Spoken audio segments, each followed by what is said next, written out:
I try to present it in a ethical way. Like all the stuff that maybe seem kind of whatever shady-ish that I suggest, I always try to approach it in a win-win way. It's not Yeah. Well, like it's gray hat more. yeah, because I think you probably want to explain that a little bit for people who are new and might not really know what. yeah, so like again, there's like whatever three main levels of SEO: white hat, gray hat, and black hat.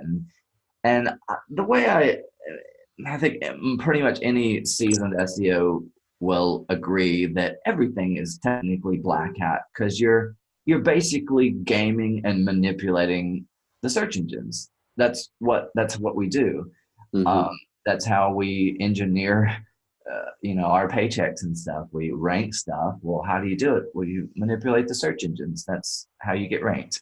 Yeah, I mean, if you but that wait, doesn't mean that it's a malicious manipulation. right, and so I pretty much I don't know. I don't think there is really. Well, there is white hat. It's just white hat is we all want like faster results and stuff, but my I I guess where I personally draw the line is I always try to put out good content, whether it be a video or a blog post. So I there aside from the mass page sites or whatever, it's it has like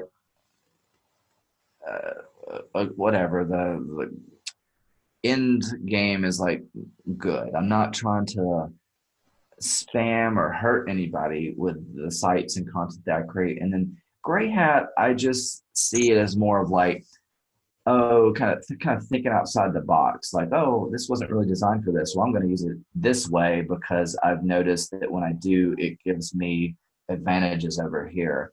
Right. And like, so just I see the stuff that I teach is, mostly gray hat, and it's mostly just to kind of squeeze as much profit out of, the same traffic that other people might be getting. And they'll probably be shaking their head wondering why is Greg making three times as much as me with the same traffic? It's like, oh, because I'm doing like these other three things or something. Whereas black hat, I'm sure some of the stuff I teach or do is can be considered black hat, but when I think of black hat, I associate it with a very sloppy, lazy way to do marketing because Mm. SEO is pretty much if you're gonna spend any time doing it, it is kind of a long term strategy. So, in my opinion, it's not worth uh, just like doing a lot of churn and burn stuff because I mean, you and I were kind of the same age.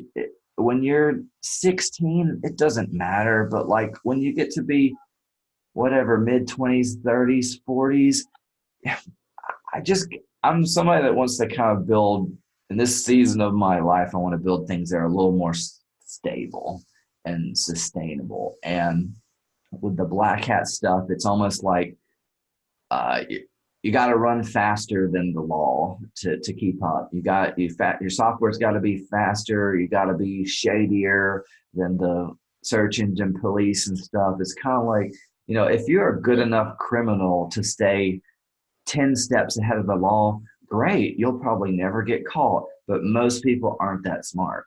Right. And I know a couple of people that have had massive success with black hat tactics, but again, they're just doing things a little better than me in that arena, and I never felt comfortable enough to.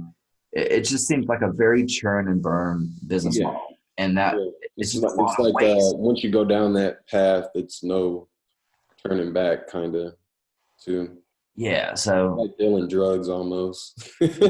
yeah, Just, and oh, I'm really good at this. Oh shit, I'm making a lot of money, and then it's like, wow, you have yeah, 150 plus comments on this thing.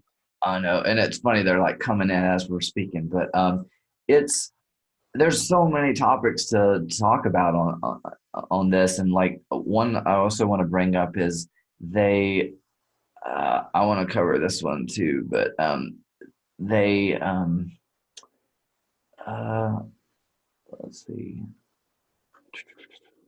Um, I'll address this one while I'm thinking of the other one. So yeah, so kind of building on one of the previous comments, they're like, oh, this is dumb to brag about like non-traffic generating keywords. Like it shows me has no real talent. It's like, well, it took some skill to do this. So um whatever. Again, it's not for the money. It's just to brag.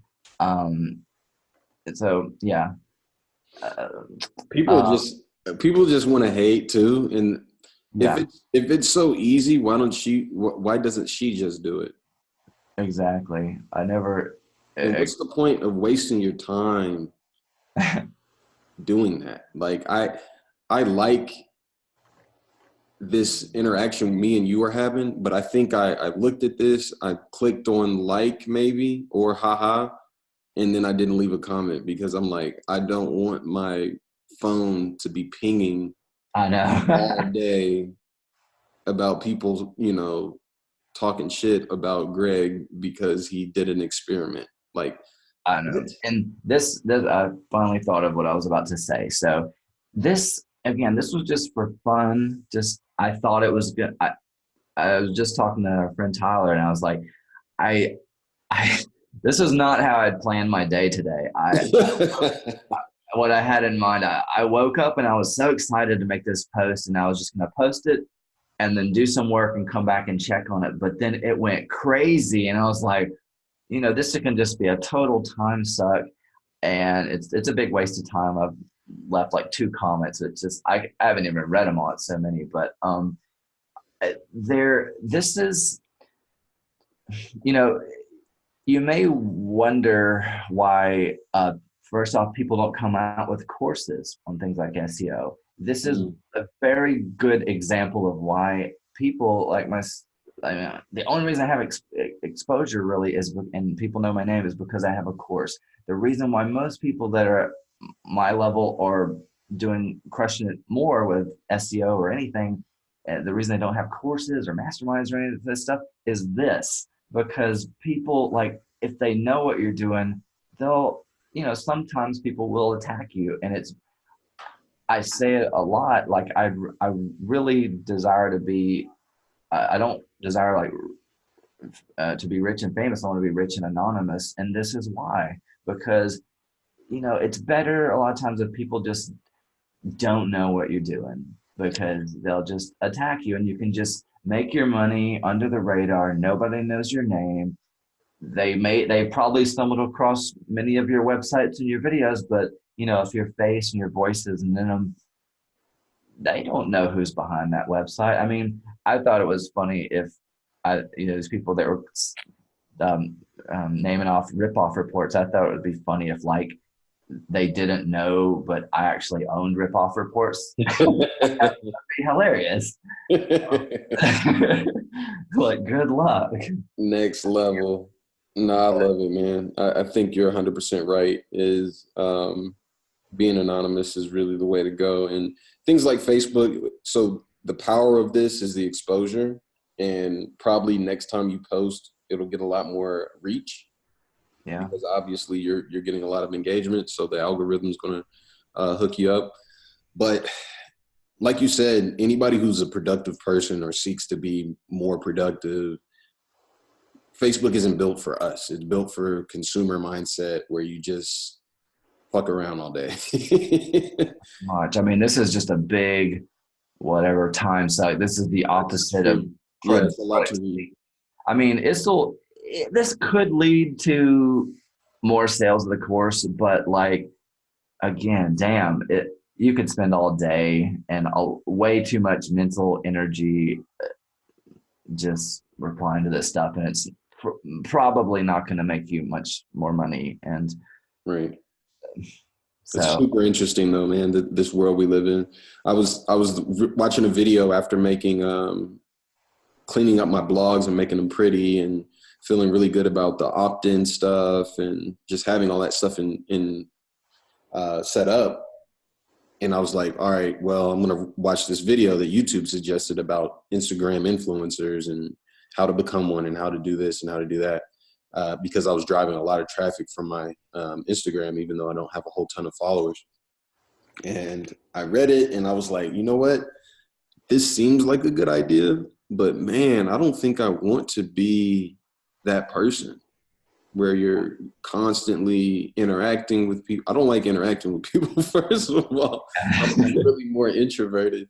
So like to have to force social engagement online, people I don't know, and act like I care, it's just going to kind of not make me happy, you know?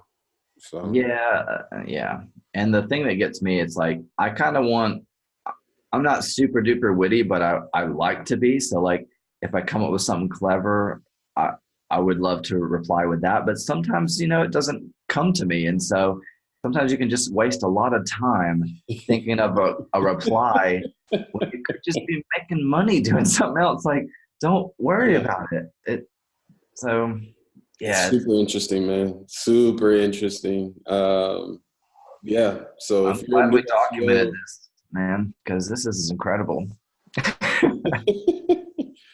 if you're a new SEO and you're trying to figure out if you should spend your time making blog posts, um, what else? Searching for keywords, getting good at that, getting your website to look good. These are the three things that I was focused on early on. Setting up opt-in, setting up lead magnets, setting up email service, all that stuff. Do that. Don't go on social and think that it's going to have a huge impact on your business. It's kind of like an add-on, and I hate to say that. It's not like a negative way, but I think that Greg is a good example of that. He killed it under the radar. Wasn't doing a whole lot online until he had his course, and then he started building out his groups and getting active. But that led to a business that was already established, right? It was a funnel for him to point them towards his course. A lot of times when people start out, they want to get popular online and then they want to start creating things. It's like, dude, that's kind of backwards, isn't it? Yeah.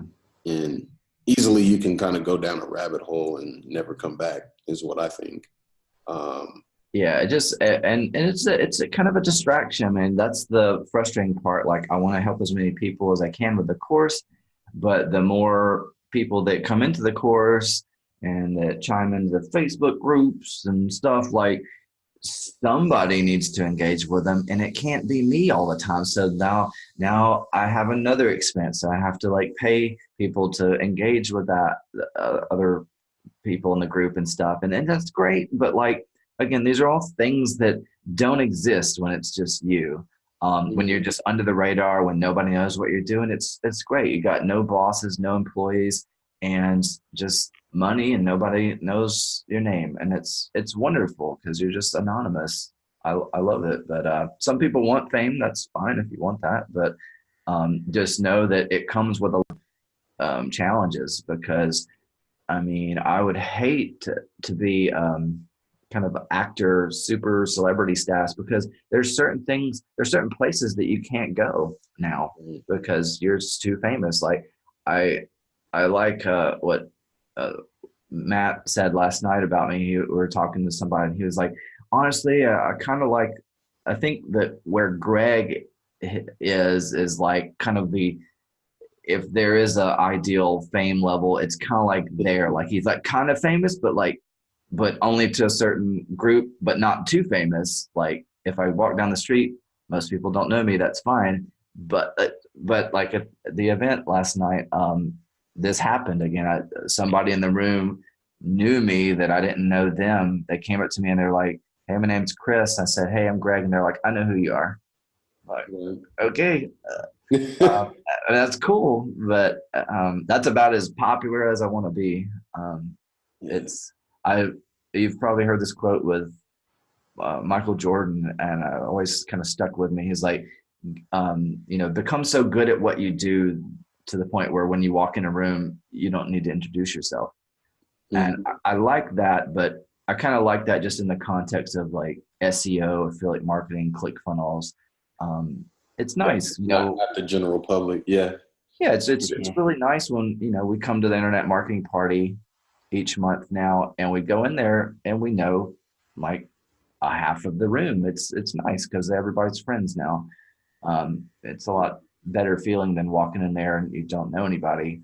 It's just That's like, how it was for me about a yeah, year ago. It was kind of funny. yeah. But yeah, But now man. you're balling, getting those affiliate checks, trading, Oh and man, I'm trying. Oh my gosh. I definitely I'll chat with you off camera about how that's going and what I think the next steps are. But nah, man, I appreciate you sharing that story. I'm sure inevitably I'll run into a similar situation where I'm either I guess they call it deranked, or maybe I got some nasty comments on one of my blogs, or I doubt I'll get attacked on Facebook, but because I'm not famous yet. But I think I think everybody will deal with it. Like I said, Kevin had to deal with that, and he was trying to move his sites from one server to another, and there was like a whole thing behind that. yeah, that's kind of like, so all this, I mean, there's some good and bad, try to extract the good out of Oh it, yeah, but there's some bad that does go along with it. And it's real stuff that companies face all the time. Like, it's the negative stuff that can it's like you're, even when you're doing good things, like you've got a site, you got good content, you're trying to send relevant links to it, everything's quality about it, and then some dummy out there comes and just tries to attack you, mm, and you can spend a lot of money and time and energy trying to fight that, and it's just frustrating because it prevents you from moving forward because you're using all your resources now to protect the thing that you have. And it's I mean, it's something to be aware of because it will most certainly happen to every single one of you on this call, or this listening to this at some point in your business. yeah, um, if you're doing like the last business I worked at, last job I had, we were doing millions and millions in sales a year. So we were like multi eight figures. And one thing the my boss said, he was like, you want to be the kind of sweet spot of business is like, you want to be like comfortably crushing it, but you don't want to crush it too hard because you'll get the attention of the bigger brands and they'll come and try to like crush you. mm, Um, so it's like, and so we had sold a lot of volume on Amazon. He was like, kind of the sweet spot for Amazon is like, you want to be selling like a lot, but not too much. Because if you sell too much of your product, you're going to get the attention of Amazon. They're going to be like, thanks for the data. This is apparently a popular product. Now we're going to either like suspend your account, or we're going to come out with our Amazon basic product, sell it for cheaper, lowball you, sell it at a loss, and drive you off of our marketplace. But thanks for the free data for letting us know that customers like this product. Now we're going to destroy you. yeah. So you I've seen kind that of, happen. it's like kind of flying under the radar. You just want to almost kind of do good, but not too good, because the other thing that comes along with, you know, businesses like that, and even internet, businesses, information products and stuff, is like just the lawsuits and stuff, which is something that we never think that we're going to get into. But, the guy I used to work for, he was like, yeah, we've been sued 2 times. It's kind of like a rite of passage. It's scary at first. And then once you make it past the first uh, time you're sued, then it's just sort of like, oh, they want to go to battle, that's like better time to lawyer up. And it's Yeah, just this unnecessary expense a lot of times. I mean, sometimes people sue for legitimate reasons, I guess, but a lot of it's just sort of like, if if you're making $1 million a year and that's new money to you, and I'm kind of like the OG, I've been around, I'm like Procter and Gamble, I'm Mr. Billionaire over here, I've got more money than you, and I want to destroy you, then I can just, drag your ass out to court to the point where you have no more assets left because you spend all the money on these just to be in court, and I've got more money than you. So I'm Right. gonna, Matter of time. yep, and you're gonna run out of funds, and now you can't run your business, so you gotta shut down, and I win. Super interesting. Yeah, it's a business tactic for sure. I wonder if there's any kind of like business insurance or lawyers that deal specifically with internet, like affiliates and product sellers and stuff like that, right? Maybe there's a branch of niche lawyers that deal with harassment, like what you're dealing with right now, right? I don't know. I think it'd be interesting to look into and understand. I kind of want to throw this in here too. Like I really like how you're documenting these conversations because nobody else is really doing this. I feel like the other people that I've chatted with, it's always been interview style. This is more conversation style. This is like what you and I talk about off camera Hmm. most of the time, and most people don't get in on those conversations. So this just whatever. Take this for what it's worth. It's kind of like kind of a whatever, maybe kind of a shady way of doing business, but whatever. Business is kind of cutthroat, and so this There's is a one of black the hat coming out. yeah. This is something that's always stuck with me because again, it's like I don't know if it's just a business thing or like you're a guy, I'm a guy. We kind of just want to like conquer the world, and we want how. What do you want? We want more. We want everything. We want everything. Like I always think of games like Settlers of Catan or Okay. Monopoly or Risk. I'm like world domination. I want all the resources, and so this is an example, a real example of this happening.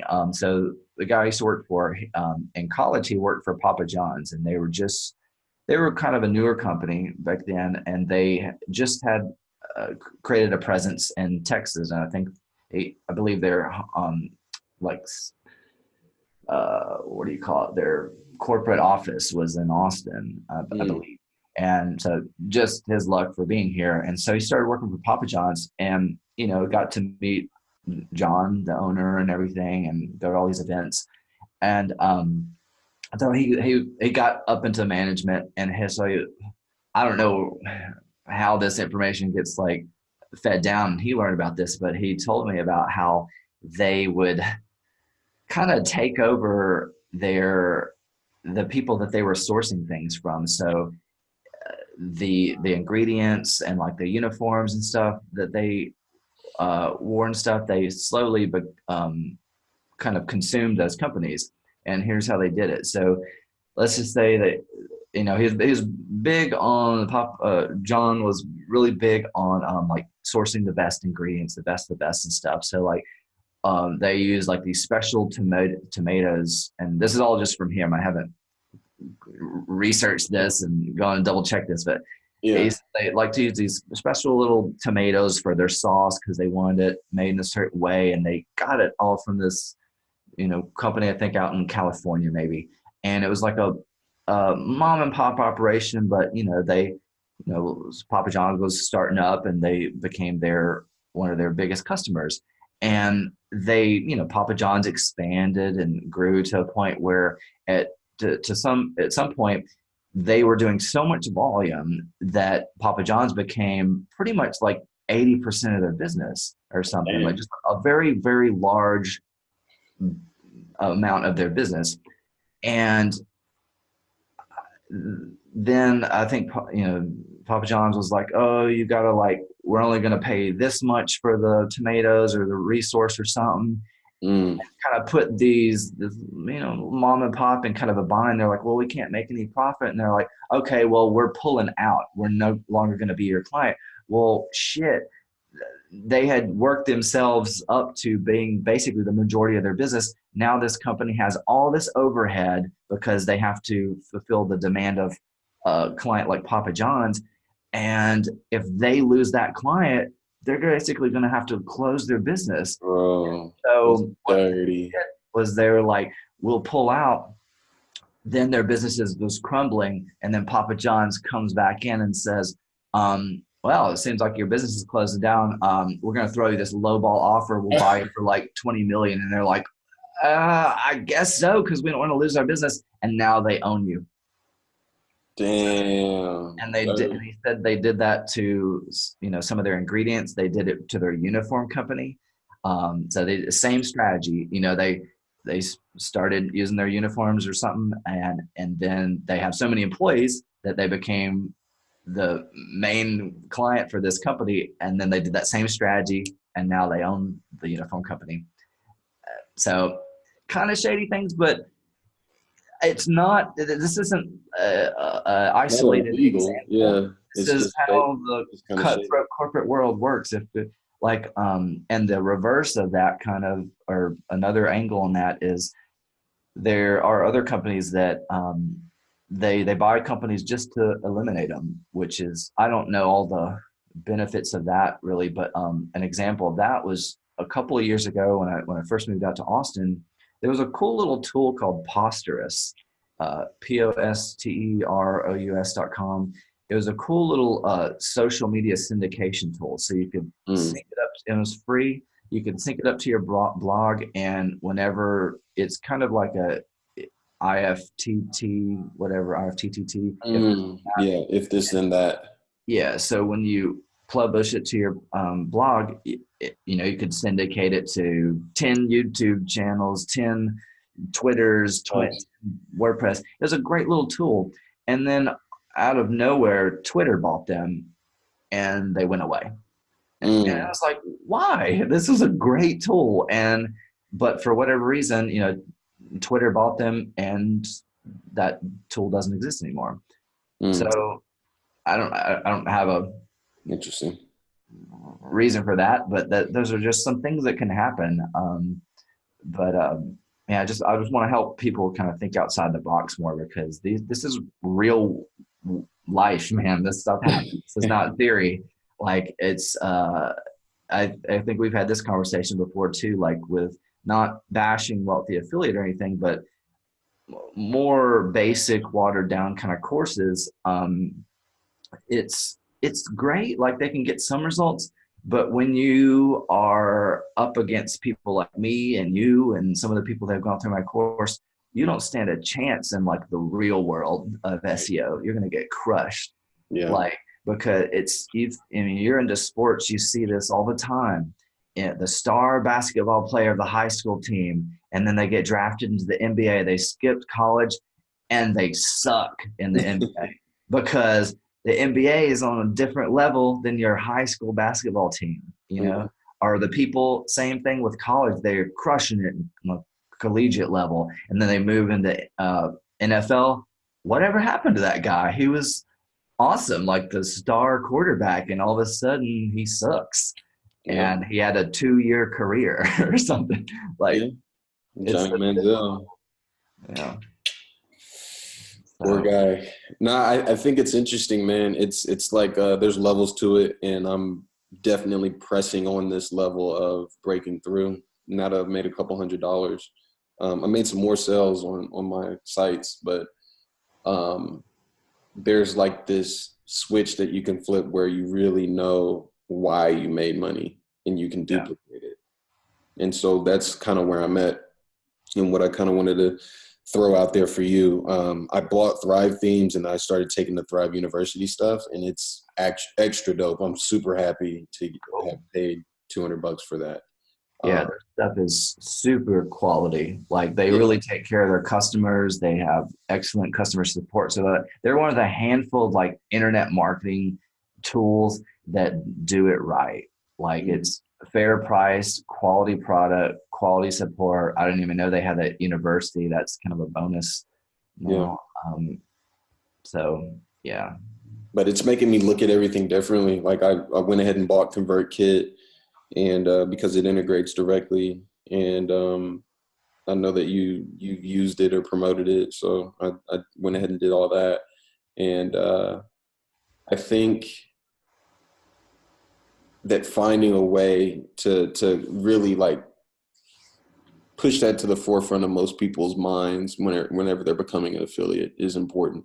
Like, get the tools and use them and get used to them. Because now that I have these tools, I'm pissed at myself because I'm like, dude, I should have bought these 4 months ago when I first started, because then it would have been that much easier for me to integrate everything and be thinking on a level of, okay, now that I have all this front end set up, it's time to create a super dope lead magnet that allows me to then step away from that and focus on super dope email content. Mm-hmm. There's all these different pieces, right? I think at the beginning of the journey, of any journey that you start out, for me, it was trading, for you, SEO. Now mine's SEO as well. But like when you first start something, it's like a big ass puzzle. You dump it on the table and Yeah. you're just looking at all the pieces. But the problem when you're bootstrapping and trying to be cheap is it's like taking half of the pieces and knocking them off the fucking table. And now you're wondering why whenever you turn over the puzzle and you're putting the puzzle together, you're missing part of the puzzle, bro. And Yeah. because you're trying to be fucking cheap. That's a good analogy, man. Yeah, man, I heard this great quote the other day. It's like the the thing that you most need or something is in the places that you're not looking or something like that. And so like how that equates to what you're saying, it relates is yeah, when I first got started, I was spending so much time and effort looking for the most best ultimate free autoresponder. And it's like, and then here's the whatever funny thing about it, because you're kicking yourself when you find out that to get started with an autoresponder, it's going to cost you about $30 a month. It's like $1 a day, because you don't start out with a list of 100,000. You start with a list of 0. So you got to build it. And and spend all that time and effort trying to find the free stuff, and then you'll go buy, $57 products that are garbage when you could just spend $30 on the autoresponder, and it's gonna make you money, especially if you're getting the leads from like SEO, because those are people looking for you. I have a list of less than 1,000 people on my autoresponder right now, and it makes me minimum $100, hundreds of dollars a month. But if I actually send them stuff, more like thousands. And again, my overhead is $29. So if you can't sell, have a positive ROI on 1,000 people and you're paying $29 a month, like, man, Well, let me, to be clear, at the beginning, you're going to bleed a little bit, right? Because I have 0 people in my list, right? And I'm starting blue highlighted text, and I have all the ConvertKit in place. I've got Thrive themes in place, and I'm probably going to add other tools later. Now that I understand that buying tools is the fucking way forward, right? It's knowledge combined with tools. It's not just knowledge alone. It's not just tools alone. It's both of them in concert, figuring it out, right? Yeah, and that frustrating. I was so hard-headed about that. I was so hard-headed about that. It's been 2 years that I've been playing around online and trying to find my little niche.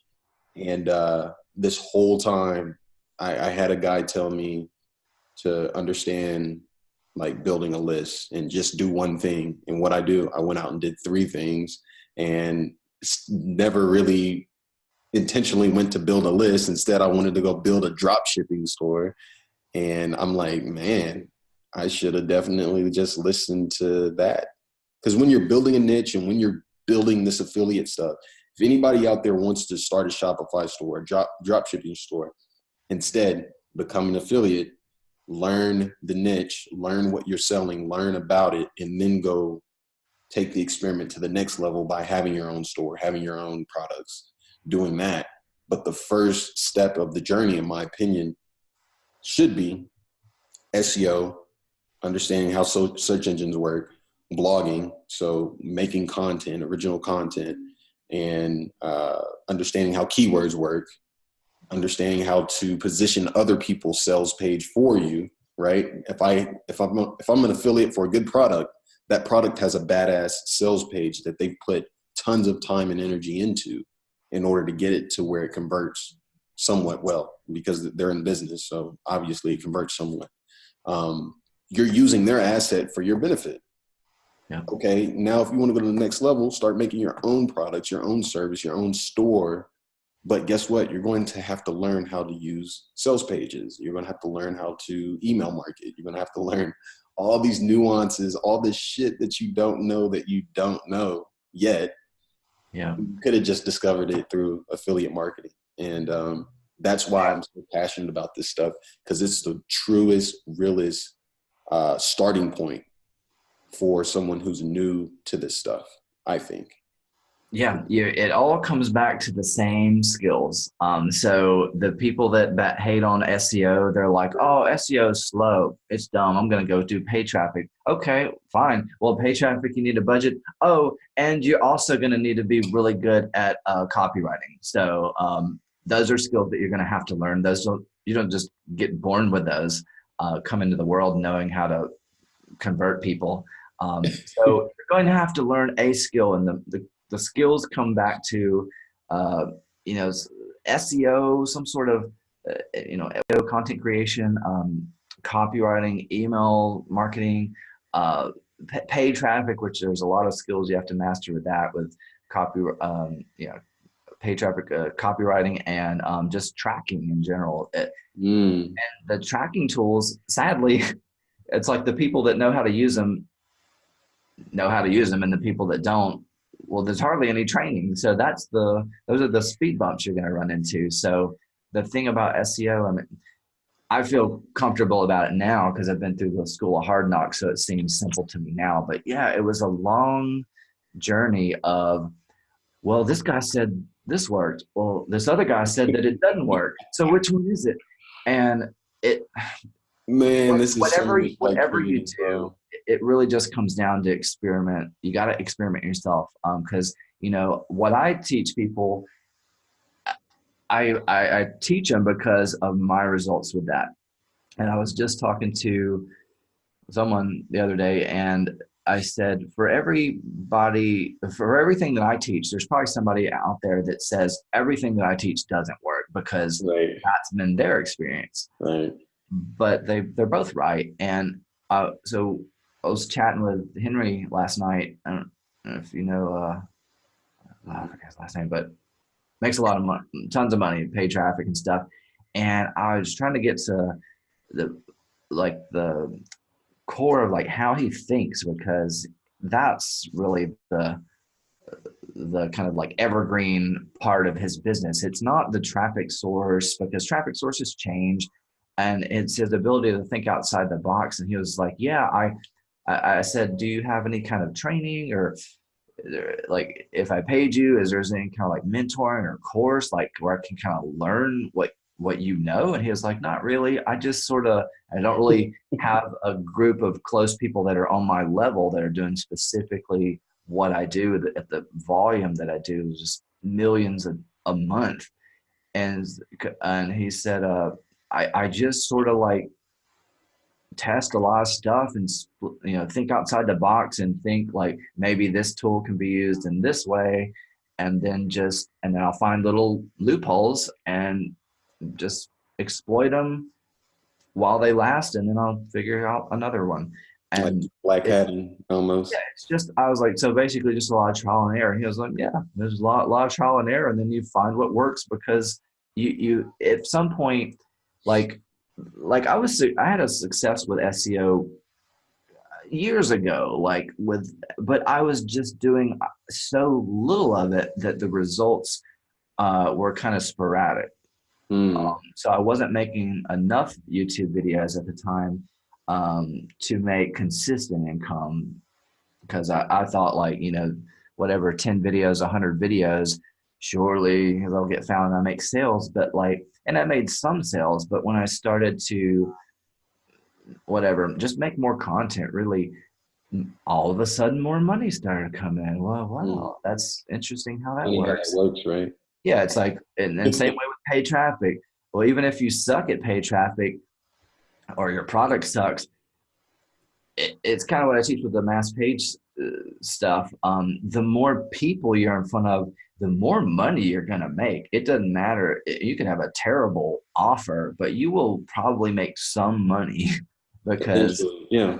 yeah, you can put a whatever poor offer in front of a million people, and a couple of people are going to bite, you know. So And it's it's so real. a little bit of a volume game too.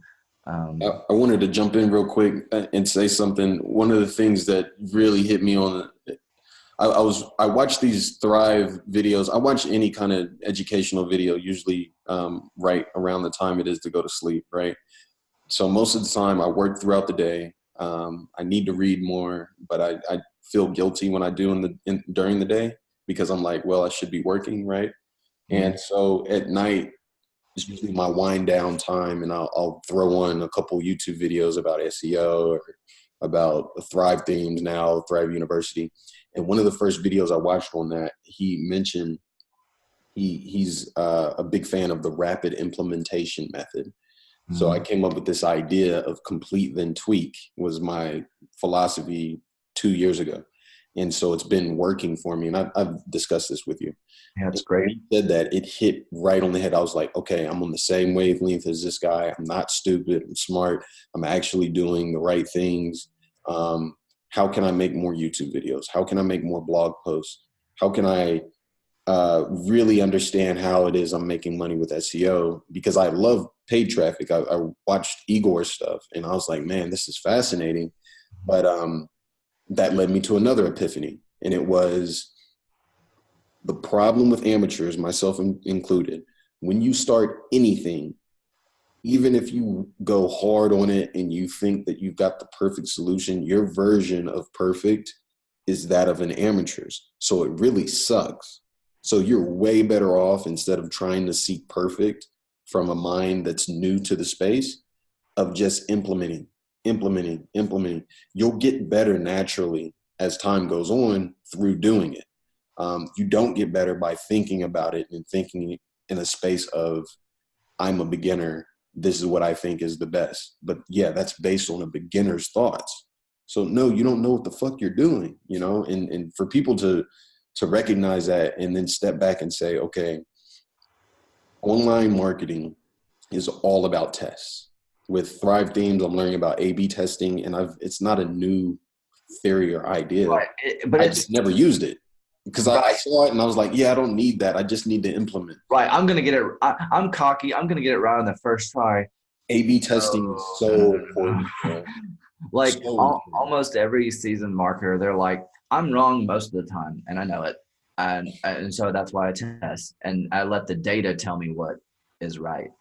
Man, And like, and I think that's just a really hard thing for us to kind of unlearn because we were same age, grew up in America and stuff, and like in public school at least, or most schools, we're graded whatever grades, and like if it's not the right answer, then it's the wrong answer, and you get punished for that. And so like we're conditioned to like, well, we don't want to fail. That's I right. mean, A/B split testing means that one of them lost, Yeah. and and and like it's the only way you learn, trial and error. Like you're not, don't think, I mean, even the best copywriters out there that know how to write stuff that converts, even they split test.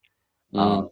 And they've read all the copywriting books and can write us an effective sales page. And like I Well, wish people would get just this. Get this idea, right? So while I'm doing the A/B test, I'm watching the thing about it, and I'm like, holy shit, that's right.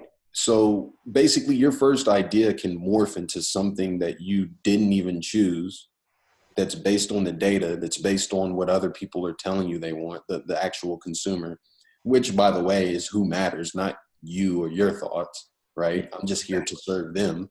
exactly. And on top of that, the last point that I want to make on it is testing costs money. But when you're new and you're cheap, you don't run tests enough on different things. So when I say tests on different things, I mean different softwares, different plugins, different Shopify versus WordPress versus Squarespace versus this versus that. Like there's a million different variables. And I think that's where people get lost in the sauce. They say, oh, I saw this about drop shipping on Amazon. That's what I'm doing. I'm just drop shipping on Amazon. That's it. I'm not thinking of anything else. There's no other alternative. This guy's making that much money. That's what he does. That's what I'm doing. I'm going to hire him as a coach. As soon as I hire him, money's coming into my bank account. I took a course called 10K in 90 days. Hmm. Most spammy sounding course ever, but my Did dumbass it took it. work? Fuck no. My dumbass took it and thought that I was gonna like fast track myself into internet money. I learned a lot, and then I continue to learn, and thank God I'm a curious type of person to where I can go and dig in and, oh shit, I didn't know I could do that. Well, And I think I want to kind of yeah, piggyback on that too. With I think that you have to have a lot of curiosity with this, but also I think it takes a little bit of a degree of stubbornness too, which I'm super stubborn because I yeah, mean, when you think about all the failure you've probably gone through in the last decade with just the things that you actually are passionate about too, like with trading, all the failure that's gone along with trading. If you think back, you gotta be like, man, I'm one of the like most stubborn motherfuckers ever. Why can't I give up? But like I yeah. can't.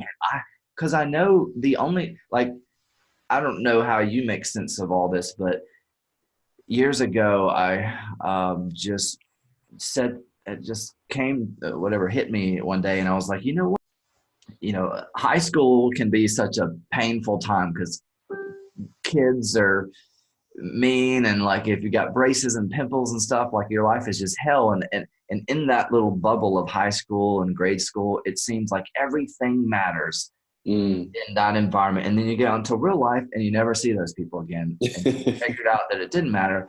And so I just kind of along the lines of like unlearning stuff, I just did whatever it hit me one day. I was like, man, if I want to make, we both came middle class. I Mhm. don't ever anticipate on getting some multi-million dollar inheritance because my parents have never made that. So I don't know where that's going to come from. So if I want to be a multi-millionaire, I'm going to somehow have to create that myself. And especially if I want to achieve that while I'm young, well, Greg's going to have to make that. And Yeah. so I just came to the whatever conclusion when I came out to Austin. And I had a girlfriend at the time, but I was alone out here because it was long distance. So it was just me here. And I was like, the only thing between like standing between me and my goal is the 24 hours and a day that I have that everybody else also has too. So like I need to figure out a way to, use those hours to the best of my ability to work towards that goal. Like I've just got these 24 hours. I need to use them as wisely as possible. Yeah. And like I'm not the first person that's tried to make $1 million or whatever. So it's been done a billion times before. I just need to find a way that works. And so yeah, just it kind of hit me with the time thing. It's like I can Yeah. throw out all that worry, all that concern, all of like opinions, like these comments that are coming in that tell me I'm dumb and gay and stuff. It's like I don't care about those people because What's the count right now? so when we started, I think it was like 110 when we started, but it's already up to 189 comments now. So Holy shit. crazy. They just keep coming in. But yeah, just again, I don't know how you make sense of like what you're working on, but you kind of It's have to. hard. It's hard sometimes. It's just for me, I thank God. I really do. I thank God that I found something I was passionate about and that fit my personality. I would do this stuff if it didn't make money, clearly. Yeah. Clearly I am, right? But I'm genuinely curious about it. It's a big puzzle, it's a big game for me. I'm Just fine. I mean, I'm not, I'm kind of like half on like the follow your heart kind of advice, but like, if you like puzzles and games and gaming and stuff, then if that's what makes you happy, well, man, if you can find a way to monetize that, right. you it's like you never work a day in your life. It's the greatest feel in the world. Like I'm not trying to be a dick or whatever, but like a lot of times when whatever I meet a girl for the first time, they'll be like, "What do you do for a living?" And like I don't it's little this, little that, but like every day is just the best day of my life. Unless I'm sick or whatever. But if I'm happy and healthy or whatever, I'm happy. It's sun's shining today. I've got friends. I've got money in the bank. I love what I'm doing to make more money. So like it just kind of naturally I talk about it that way because I'm feeling happy on the inside. So I just want to like That's share good. that with other people because it's the truth. I'm not trying to be cocky or whatever, but it's just Yeah. like I this is what I always dreamed of. This is incredible. Well, it makes the painful times easy. For me, it's a rough time, but I'm sitting here smiling, happy because I feel like the breakthrough is coming because I am actually passionate and interested in making it better, making my sites better, making my keywords more like making my stuff rank, making my offers better, all that. Like I enjoy the puzzle, right? It allows you to get better easier. It's kind of like playing a sport. If you're playing a sport you don't like, then you're not going to practice. Why, you don't want to practice. Yeah. I don't know if I told you about this, but there's a documentary that came out it, kind of examining some of these top athletes, and Wayne Gretzky was one of them. And he in the documentary he said he'd have these moms and parents come up to him all the time. It's like, you're the greatest hockey player in the world. Like on average, how many hours a day do you practice? Because that's whatever you do, that's exactly what my kid needs to do to replicate your success. And he was like, I don't really practice very much. Or like, but I play a lot of hockey because I love it. So I don't like hit a record that how many hours I spend shooting pucks. I just love to do it. I would do it all day. Right. So I don't have a regimented like 3 hour block daily that I practice because I fucking love it. And they just couldn't figure him out because he That's was so cool. I saw. I'm a huge Mayweather fan, and he said the same thing. The people around him, they interviewed him, and they were like, "This dude will be at dinner and get up and start and go run around the block real quick, or he'll be at a nightclub and leave to go run or go train." And his training is sporadic. He'll train at 2 a.m. He'll train at mm, 3 in the afternoon. It doesn't matter. And he's just in this constant state of training, which I think is super interesting to be able to balance because you can overtrain and get hurt. But like he's been able to find this sweet spot where it's like he's naturally always ready. So he's never like needing to get ready for a fight. He's always ready because nice. he is a boxer. It's who he is, and Yeah. that's super aspirational. Like if I could I look at myself even with trading. I look at it like an art. I'm an artist in my own eyes and how I look at it. And I love writing and I love trading. And if I'm writing and doing SEO stuff, I'm still writing. It's the same skills. Yeah. I mean, it's The blessing. yeah, and like when again, I'm not really. Everybody's got different approaches on their way of getting ahead. I try not to like bash put you down in order to lift me up and stuff.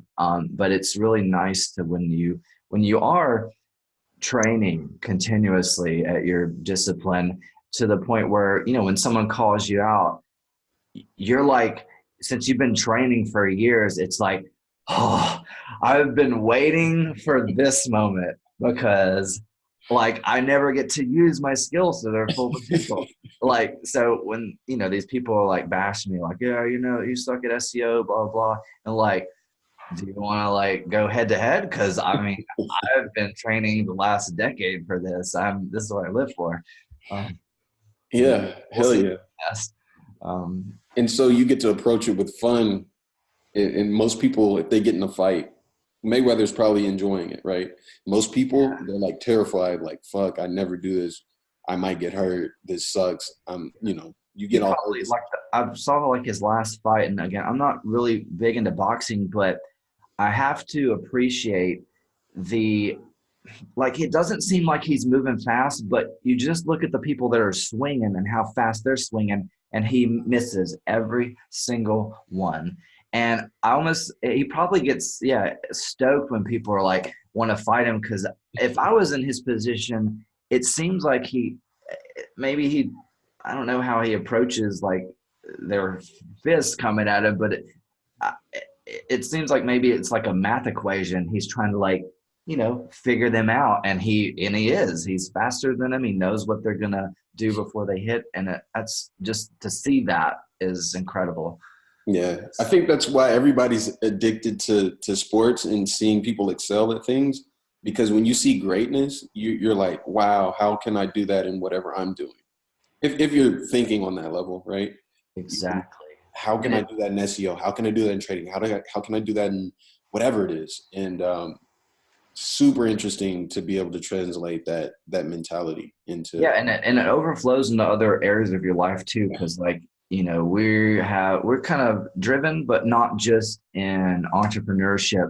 That also overflows into health. So Yeah, and for all of our friends, we all go to the gym. We all are slowly trying to eat healthier and healthier and healthier, and like it overflows into all areas of your life. So it's like not just one area gets better. Usually that you take that same approach into all areas. So it's like I'm driven. I want to get better and get stronger in the gym. I want to get a bigger bank account. I want to get really good at what I do. I think I've mentioned this to you before, but my high school art teacher, the last thing he said to me, it was like an epic last quote from him. The very last thing I heard from him when I walked out of the art building in my senior year, he was, I don't know why it worked out this way, but I was like walking out the door and he was like, Jeffries, because he would always call us by our last name. He's like, Jeffries, when you go off to college and life and stuff, he's like, just want to let you just remember this, pick one thing in life and be the best at it. And he's like, you can be good at more than one thing, but pick one thing and be the best at it. Um, nice. and I was like, wow, that was like epic advice there and you really need to find that thing. Because I mean, it's cool to be a jack of all trades, but you need to master something. And the example I like to use is doctors and stuff. If you go to get a hernia surgery or something, do you want to go to like the general practitioner, or do you want to go to the guy that specializes in hernia surgeries and has had 2,000 successful hernia surgeries under his belt or something? Like, you want to go to the specialist. Every time. So Literally 2,000 under his belt, literally. yeah. Nah, that's cool. That's spot on, man. Say no more. It's the truth. That's what people need to hear. But anyways, yeah, I hope people who are listening are encouraged to go on the journey.